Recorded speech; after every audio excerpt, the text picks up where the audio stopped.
To go from a practice to a profession, the field of thought leadership needs a number of things.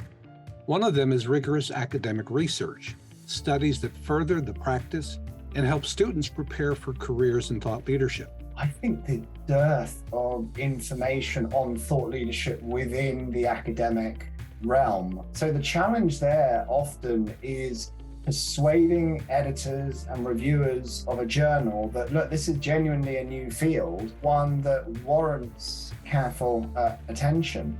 Will Harvey is a professor of leadership at the University of Bristol in England, and he's an international research fellow at Oxford University's Center for Corporate Reputation.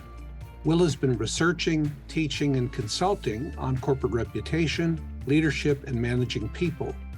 He caught my attention when he and his three co-authors published a research paper on thought leadership, the tensions of defining and developing thought leadership within knowledge-intensive firms was the first academic research I had seen on the topic of thought leadership. My hope is that this is just the first of a number of academic studies.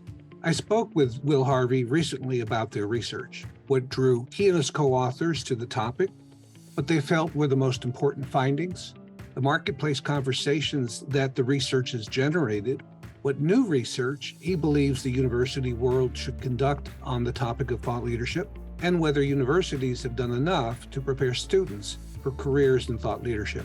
I think it's a tremendous opportunity, either as an individual or as a business, to really tell others in your own way who we are, what we stand for, and why what we do is important.